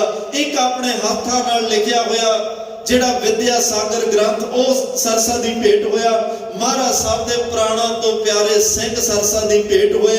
कोई हड़ गए, कोई रुड़ गए, कोई शहीद हो गए, कोई लड़ते कोई किवें। इस सरसा ते बहुत भारी नुकसान होया। जेड़ी भेंट सरसा नूं दित्ती वो बड़ी बेशकीमती भेंट दित्ती। इस सरसा ने तो परिवार के निसियां च वंड दिता। महाराज साहब चमकौर की गढ़ी विच गए। चमकौर की गढ़ी ने पूछा मैनू की दे के जाओगे। धन गुरु गोबिंद सिंह साहब पातशाह जिहड़े वंडदे ही आ रहे ने, मंगिया किसी तो कुछ नहीं। जिस दिन अमर दी दात की गल हुई, महाराज साहब कहते अमर ਬੇਸ਼ਕੀਮਤੀ ਦਾਤ ਰੱਬ ਦੇ ਘਰ ਤੋਂ ਲੈ ਕੇ ਆਇਆ, ਪਰ ਗੁਰਸਿੱਖੋ ਤੁਹਾਡੇ ਵਾਸਤੇ ਲੈ ਕੇ ਆਇਆ। ਪਰ ਇਸ ਅੱਜ ਮਿਸ਼ਨ ਨੂੰ ਪੂਰਾ ਕਰਨ ਲਈ ਮੈਨੂੰ ਸਿਰ ਚਾਹੀਦੇ ਆ, ਮੈਨੂੰ ਨਹੀਂ ਇਸ ਧਰਮ ਨੂੰ ਚਾਹੀਦੇ ਆ, ਇਸ ਪੰਥ ਨੂੰ ਚਾਹੀਦੇ ਆ। ਤੇ ਮਹਾਰਾਜ ਸਾਹਿਬ ਦੇ ਹਜ਼ੂਰੀ ਵਿੱਚ 5 ਸੀਸ ਭੇਟ ਹੋਏ, 5 ਨੂੰ ਫਿਰ ਸੀਸ ਵਾਪਸ ਦਿੱਤੇ ਗਏ। ਇੱਥੇ ਬੜੇ ਸ਼ੰਕੇ ਪਾਏ ਗਏ ਨੇ, ਕਿਸੇ ਨੇ ਕੁਛ ਕਿਹਾ, ਕਿਸੇ ਨੇ ਕੁਛ ਕਿਹਾ। ਜਿਹੜਾ ਕੰਮ ਗੁਰੂ ਨੇ ਪਰਦੇ 'ਚ ਕੀਤਾ, ਸਿੱਖ ਦਾ ਫਰਜ਼ ਨਹੀਂ ਬਣਦਾ ਉਹ ਪਰਦਾ ਚੱਕ ਕੇ ਵੇਖੇ। ਉਹ ਗੁਰੂ ਨੇ ਕੰਮ ਪਰਦੇ 'ਚ ਕੀਤਾ ਤੇ ਆਪ ਜੀ ਨੂੰ ਪਤਾ, ਜਦੋਂ ਆਪ ਉਹਨਾਂ ਨੂੰ ਅਮਰ ਦੇ ਕੇ ਉਹਨਾਂ ਨੂੰ ਦਇਆ ਸਿੰਘ, ਧਰਮ ਸਿੰਘ ਤੇ ਮਹਾਰਾਜ ਸਾਹਿਬ ਨੇ ਹਿੰਮਤ ਸਿੰਘ, ਸਾਹਿਬ ਸਿੰਘ, ਮੋਹਕਮ ਸਿੰਘ, ਇਹ ਸਾਰੇ ਸਿੰਘ ਔਰ ਪਿਆਰਿਆਂ ਦੇ ਲਕਬ ਦੇ ਦਿੱਤੇ। ਤੇ ਬਾਅਦ ਵਿੱਚ ਆਪ ਹੱਥ ਜੋੜ ਕੇ ਅਮਰ ਦੀ ਦਾਤ ਮੰਗੀ। ਉਹਨਾਂ ਨੇ ਕਿਹਾ ਮਹਾਰਾਜ ਸੀਸ ਦਿੱਤਾ, ਤੁਸੀਂ ਕੀ ਦਿਓਗੇ? ਮਹਾਰਾਜ ਕਹਿੰਦੇ ਅਮਰ ਦੀ ਦਾਤ ਦੋ, ਇੱਕ ਸੀਸ ਦੀ ਕੀ ਗੱਲ ਕਰਦੇ ਹੋ, ਸਾਰਾ ਸਰਬੰਸ ਹੀ ਦੇ ਦਿਆਂਗਾ, ਸਾਰਾ ਪਰਿਵਾਰ ਦਿਆਂਗਾ, ਮੈਂ ਕੁਝ ਨਹੀਂ ਰੱਖਾਂਗਾ। ਅਮਰ ਦੇ ਕੇ ਮੈਨੂੰ ਵੀ ਰਾਏ ਤੋਂ ਸਿੰਘ ਬਣਾ ਦਿਓ। ਮਹਾਰਾਜ ਸਾਹਿਬ ਨੇ ਉੱਥੇ ਪਰਿਵਾਰ ਵਾਰਨ ਦਾ ਵਾਅਦਾ ਕੀਤਾ। ਅੱਜ ਉਹ ਕਿਸ਼ਤਾਂ ਭਰਦੇ ਆ ਰਿਹਾ, ਚਮਕੌਰ ਦੀ ਗੜੀ ਕਹਿ ਰਹੀ ਆ ਮੈਨੂੰ ਕੀ ਦਿਓਗੇ? ਮਹਾਰਾਜ ਸਾਹਿਬ ਕਹਿੰਦੇ ਜਦੋਂ ਅਨੰਦਪੁਰ ਸਾਹਿਬ ਬੜਾ ਕੁਛ ਸੀ, ਉਸ ਦਿਨ ਤੂੰ ਮੰਗਿਆ ਹੁੰਦਾ ਮੈਂ ਬੜਾ ਕੁਛ ਦੇਣਾ ਸੀ। ਸਰ ਸਾਹਿਬ ਵਿਚਾਲੇ ਆਈ, ਉਹਨੇ ਬੜੀ ਵੱਡੀ ਮੰਗ ਮੰਗੀ, ਬਹੁਤ ਕੁਛ ਉਹਨੂੰ ਦੇ ਆਇਆ। ਤੇਰੇ ਕੋਲ ਆਉਂਦਿਆਂ ਚਮਕੌਰ ਦੀ ਗੜੀ 2 ਪੁੱਤ ਬਚਿਆ, 2 ਦਾ ਪਤਾ ਨਹੀਂ, ਮੇਰੀ ਮਾਤਾ ਦਾ ਮੈਨੂੰ ਪਤਾ ਨਹੀਂ, ਮੇਰੇ ਪਰਿਵਾਰ ਦਾ ਮੈਨੂੰ ਪਤਾ ਨਹੀਂ।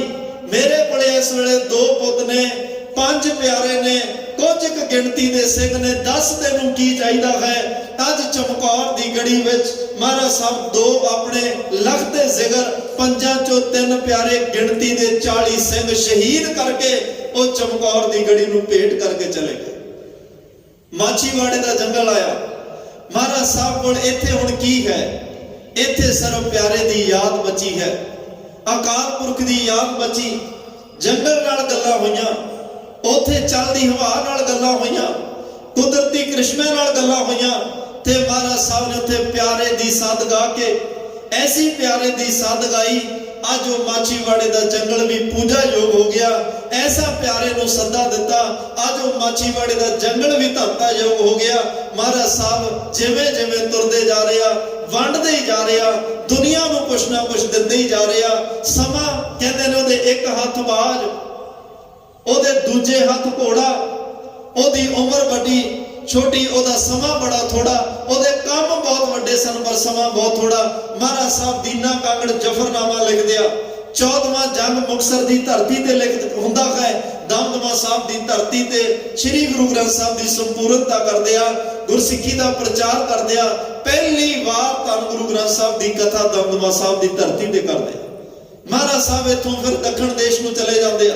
ਮਾਲਵੇ ਨੂੰ ਬੇਅੰਤ ਬਖਸ਼ਾਂ ਦੇ ਕੇ ਮਾਧੋ ਦਾਸ ਬਰਾਗੀ ਨੂੰ ਮਿਲਦੇ ਆ। ਮਾਧੋ ਦਾਸ ਬਰਾਗੀ ਨੂੰ ਬੰਦਾ ਸਿੰਘ ਬਹਾਦਰ ਬਣਾ ਕੇ 5 ਤੀਰ 5 ਸਿੰਘ ਬੇਅੰਤ ਔਰ ਵੱਡੀ ਜ਼ਿੰਮੇਵਾਰੀ ਲਾ ਕੇ ਬੇਅੰਤ ਰੱਬੀ ਰਹਿਮਤਾਂ ਦੇ ਕੇ ਪੰਜਾਬ ਦੀ ਧਰਤੀ ਨੂੰ ਭੇਜਦੇ ਆ। ਤੇ ਮਹਾਰਾਜ ਸਾਹਿਬ ਦੇ ਕੁਝ ਹੁਕਮਨਾਮਿਆਂ ਚੋਂ, ਜਿਹਨੂੰ ਚਿੱਠੀ ਜਾਂ ਖਤ ਵੀ ਕਹਿ ਸਕਦੇ ਆ, ਅੱਜ ਦੇ ਵਿਦਵਾਨ ਕਹਿੰਦੇ ਆ, ਸਾਨੂੰ ਉਹ ਲਿਖਤਾਂ ਵਿੱਚ ਮਿਲਦਾ ਹੈ ਕਿ ਧੰਨ ਗੁਰੂ ਗੋਬਿੰਦ ਸਿੰਘ ਸਾਹਿਬ ਪਾਤਸ਼ਾਹ ਦੇ ਨਾਲ ਬਹਾਦਰ ਸ਼ਾਹ, ਔਰੰਗਜ਼ੇਬ ਦਾ ਪੁੱਤਰ, ਹਿੰਦੁਸਤਾਨ ਦਾ ਬਾਦਸ਼ਾਹ, ਜਿਹਨੂੰ ਬਾਦਸ਼ਾਹ ਗੁਰੂ ਗੋਬਿੰਦ ਸਿੰਘ ਸਾਹਿਬ ਦੀ ਕਿਰਪਾ ਨਾਲ ਬਾਦਸ਼ਾਹੀ ਪ੍ਰਾਪਤ ਹੋਈ, ਉਹ ਨਾਲ ਚੱਲ ਰਿਹਾ ਹੈ। ਭਾਵੇਂ ਉਹ ਆਪਣੇ ਵਾਅਦਿਆਂ ਤੋਂ ਮੁੱਕ ਰਿਹਾ ਹੈ, ਪਰ ਮਹਾਰਾਜ ਚਿੱਠੀਆਂ ਲਿਖ ਕੇ ਵਿੱਚ ਇਹ ਜ਼ਿਕਰ ਕਰ ਰਿਹਾ, ਇਜ਼ਹਾਰ ਕਰ ਰਿਹਾ ਕਿ ਮੈਂ ਜਲਦੀ ਪੰਜਾਬ ਦੀ ਧਰਤੀ ਤੇ ਵਾਪਸ ਆਉਣਾ ਹੈ, ਜਲਦੀ ਪੰਜਾਬ ਦੀ ਧਰਤੀ ਤੇ ਵਾਪਸ ਆਵਾਂਗਾ। ਇਹ ਖਬਰਾਂ ਵਜ਼ੀਰ ਖਾਨ ਨੂੰ ਪਤਾ ਲੱਗ ਰਹੀਆਂ ਨੇ। ਉਹਨੂੰ ਪਤਾ ਸੀ ਜੇ ਗੁਰੂ ਗੋਬਿੰਦ ਸਿੰਘ ਵਾਪਸ ਆ ਗਏ ਤੇ ਸਭ ਤੋਂ ਪਹਿਲਾ ਨੰਬਰ ਮੇਰਾ ਹੋਏਗਾ।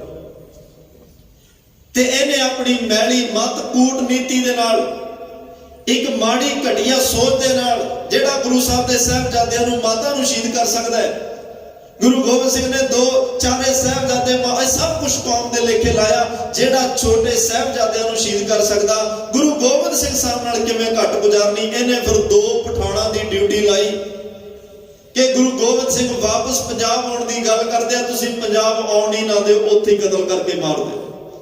2 ਪਠਾਨ ਗਏ ਨੇ, ਜਮਸ਼ੇਦ ਖਾਂ, ਜਿਹਦਾ ਨਾਂ ਅਤੌਲਾ ਖਾਂ ਵੀ ਲਿਖਿਆ, ਦੂਸਰੇ ਦਾ ਨਾਂ ਗੁੱਲ ਖਾਂ। ਇਹ ਪਹਿਲਾਂ ਦਿੱਲੀ ਪਹੁੰਚਦੇ ਆ, ਮਾਤਾ ਸੁੰਦਰ ਕੌਰ ਤੋਂ ਸਾਰਾ ਭੇਦ ਅਤਾ ਪਤਾ ਲੈ ਕੇ ਫਿਰ ਇਹ ਨੰਦੇੜ ਸਾਹਿਬ ਪਹੁੰਚਦੇ ਆ, ਜਿੱਥੇ ਸੱਚਖੰਡ ਸ੍ਰੀ ਹਜ਼ੂਰ ਸਾਹਿਬ ਮਹਾਰਾਜ ਸਾਹਿਬ ਇਸ ਧਰਤੀ ਨੂੰ ਭਾਗ ਲਾ ਰਹੇ ਆ। ਬਹਾਦਰ ਸ਼ਾਹ ਨਾਲ ਹੈ, ਉਹਨੇ ਇੱਕ ਕੀਮਤੀ ਹੀਰਾ ਭੇਟ ਕੀਤਾ। ਮਹਾਰਾਜ ਸਾਹਿਬ ਨੇ ਹੀਰੇ ਨੂੰ ਤੱਕਿਆ ਤੇ ਗੋਦਾਵਰੀ ਦੇ ਵਿੱਚ ਲਾ ਕੇ ਮਾਰਿਆ। ਤਾਂ ਕਹਿੰਦੇ ਨੇ ਬਹਾਦਰ ਸ਼ਾਹ ਕਹਿਣ ਲੱਗਿਆ, ਪਾਤਸ਼ਾਹ ਇਹ ਹੀਰਾ ਸੀ, ਇਹ ਕੀਮਤੀ ਸੀ, ਇਹ ਹਰ ਇੱਕ ਨੂੰ ਪ੍ਰਾਪਤ ਨਹੀਂ ਹੁੰਦਾ ਜਿਹੜਾ ਮੈਂ ਤੁਹਾਨੂੰ, ਤੁਸੀਂ ਹੀਰੇ ਨੂੰ ਗੋਦਾਵਰੀ 'ਚ ਕਿਉਂ ਸੁੱਟਿਆ? ਤੇ ਸਿੱਖ ਵਿਦਵਾਨ ਲਿਖਦੇ ਆ, ਮਹਾਰਾਜ ਸਾਹਿਬ ਨੇ ਜਦੋਂ ਕਿਹਾ ਵੀ ਜਾ ਗੋਦਾਵਰੀ ਤੇ ਤੇਰਾ ਹੀਰਾ ਲੱਭ ਕੇ ਲਿਆਈਏ, ਜਦੋਂ ਗੋਦਾਵਰੀ ਵੱਲ ਨਿਗਾਹ ਮਾਰੀ ਤਾਂ ਕਹਿੰਦੇ ਆ ਉਸ ਵੇਲੇ ਉਹ ਗੋਦਾਵਰੀ ਹੀਰਿਆਂ ਦੀ ਭਰੀ ਵਗ ਰਹੀ ਹੈ। ਕਹਿੰਦੇ ਜਿਹੜਾ ਤੇਰਾ ਤੂੰ ਪਛਾਣ ਕੇ ਵੇਖ ਲੈ। ਤੇ ਮਹਾਰਾਜ ਸਾਹਿਬ ਦਾ ਇਹ ਲੌਕਿਕ ਕ੍ਰਿਸ਼ਮਾ ਵੇ, ਉਹਨਾਂ ਦਾ ਸਾਰਾ ਜੀਵਨ ਹੀ ਲੌਕਿਕ ਤੇ ਵਿਚਿੱਤਰ ਹੈ।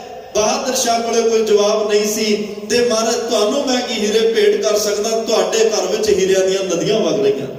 ਅੱਜ ਗੋਦਾਵਰੀ ਕੋਲ ਆਏ, ਉਹਨੂੰ ਹੀਰਾ ਦੇ ਦਿੱਤਾ, ਗੰਗਾ ਨੂੰ ਸੋਨੇ ਦੇ ਕੰਗਣ, ਤੇ ਅੱਜ ਗੋਦਾਵਰੀ ਨੂੰ ਕਹਿੰਦੇ ਨੇ ਹੀਰਾ। ਪ੍ਰਿੰਸੀਪਲ ਗੰਗਾ ਸਿੰਘ ਨੇ ਗੰਗ ਤਰੰਗ ਕਿਤਾਬ ਵਿੱਚ ਇਹ ਸਾਰਾ ਜ਼ਿਕਰ ਕੀਤਾ ਹੈ। ਤੇ ਅੱਜ ਗੰਗਾ ਕਿਨਾਰੇ ਕਿਤੇ ਖਰਗੋਸ਼ ਦਾ ਆਧਾਰ ਭਾਈ ਮੂਲੇ ਖੱਤਰੀ ਦਾ, ਜਿੱਥੇ ਸ਼ਿਕਾਰ ਘਾਟ ਹੈ, ਗੁਰਦੁਆਰਾ ਨਗੀਨਾ ਘਾਟ ਹੈ, ਮਹਾਰਾਜ ਬੇਅੰਤ ਬਖਸ਼ਿਸ਼ਾਂ ਕਰ ਰਿਹਾ। ਤੇ ਬਹਾਦਰ ਸ਼ਾਹ ਨੇ ਤੁਰੇ ਜਾਂਦੇ ਇੱਕ ਦਿਨ ਪੁੱਛਿਆ, ਮਹਾਰਾਜ ਤੁਹਾਡੀ ਜ਼ਿੰਦਗੀ ਕੈਸੀ ਗੁਜ਼ਰੀ? ਤੁਹਾਡੀ ਮਹਾਰਾਜ ਕਹਿੰਦੇ ਭਾਈ ਨੰਦ ਲਾਲ ਨੇ ਦੱਸਿਆ ਨਹੀਂ, ਕਹਿੰਦੇ ਦੱਸਿਆ ਤੁਹਾਡੇ ਤੋਂ ਸੁਣਨਾ ਚਾਹੁੰਦਾ, ਤੁਸੀਂ ਦੱਸੋ ਕੈਸੀ ਗੁਜ਼ਰੀ? ਮਹਾਰਾਜ ਕਹਿੰਦੇ ਬਹਾਦਰ ਸ਼ਾਹ 6 ਸਾਲ ਦਾ ਸਾਂ ਜਦੋਂ ਪਟਨਾ ਛੱਡ ਕੇ ਆਇਆ, ਬੇਅੰਤ ਪਿਆਰ ਪਟਨੇ ਦੀ ਸੰਗਤ ਨੇ ਦਿੱਤਾ, ਉਹਨਾਂ ਦੇ ਪਿਆਰ ਦਾ ਮੈਂ ਰਿਣੀ ਹਾਂ। ਮੈਨੂੰ ਅੱਜ ਵੀ ਮੇਰੀ ਮਾਂ ਰਾਣੀ ਮੈਣੀ ਦੀਆਂ ਘੁੰਗਣੀਆਂ ਯਾਦ ਆਉਂਦੀਆਂ ਨੇ, ਮੈਨੂੰ ਅੱਜ ਵੀ ਮੇਰਾ ਮਿੱਤਰ ਪੰਡਤ ਸ਼ਿਵਦੱਤ ਯਾਦ ਆਉਂਦਾ ਹੈ, ਮੈਨੂੰ ਅੱਜ ਵੀ ਜਗਤੇ ਸੇਠ ਵਰਗੇ ਯਾਦ, ਰਹੀਮ ਕਰੀਮ ਬਖਸ਼ ਵਰਗੇ ਯਾਦ ਆਉਂਦੇ ਨੇ। ਬੇਅੰਤ ਪਿਆਰ ਮਿਲਿਆ। ਸਮਾਂ ਮੈਨੂੰ ਅਨੰਦਪੁਰ ਸਾਹਿਬ ਲੈ ਆਇਆ, ਵਕਤ ਨੇ ਮੇਰੇ ਤੋਂ ਪਿਤਾ ਮੰਗਿਆ, ਮੈਂ ਦੇ ਦਿੱਤਾ। ਸਮਾਂ ਆਪਣੀ ਤੋਰ ਤੁਰਿਆ, ਆਨੰਦ ਵਰਤਿਆ ਅਨੰਦਪੁਰ ਸਾਹਿਬ ਦੀ ਧਰਤੀ ਤੇ, ਹੋਲੇ ਮਹੱਲੇ ਕੱਢੇ ਗਏ, ਅਮਰ ਦੇ ਸੰਚਾਰ ਉੱਥੇ ਹੋਏ, ਆਪਣੀ ਕੌਮ ਦੇ ਗਲ ਵਿੱਚ 5 ਕਕਾਰ ਪਾਏ, ਬੇਅੰਤ ਰੱਬੀ ਰਹਿਮਤਾਂ ਅਨੰਦਪੁਰ ਵਰਤੀਆਂ। ਮੈਨੂੰ ਸਮਾਂ ਪੌਂਟਾ ਸਾਹਿਬ ਦੀ ਧਰਤੀ ਤੇ ਲੈ ਗਿਆ, ਉੱਥੇ ਬੇਅੰਤ ਕ੍ਰਿਸ਼ਮੇ ਵਰਤੇ। ਸਮੇਂ ਨੇ ਕਰਵਟ ਖਾਦੀ, ਅਨੰਦਪੁਰ ਛੱਡਣਾ ਪਿਆ, ਸਰਸਾ ਤੇ ਪਰਿਵਾਰ ਵਿਛੜਿਆ, ਚਮਕੌਰ ਦੀ ਗੜੀ ਪੁੱਤ ਸ਼ਹੀਦ ਹੋਏ, ਸਰਹੰਦ ਦੀਆਂ ਦੀਵਾਰਾਂ 'ਚ ਮੇਰੇ ਛੋਟੇ ਪੁੱਤਰ ਸ਼ਹੀਦ ਹੋਏ, ਠੰਡੇ ਬੁਰਜ ਤੋਂ ਮੇਰੀ ਮਾਤਾ ਨੂੰ ਸ਼ਹੀਦ ਕੀਤਾ ਗਿਆ। ਜੋ ਕੁਛ ਸੀ ਮੈਂ ਕੌਮ ਦੇ ਲੇਖੇ ਲਾਉਂਦਾ ਆਇਆ। ਮੈਂ ਉਹ ਵਕਤ ਸੀ ਬਹਾਦਰ ਸ਼ਾਹ ਜਦੋਂ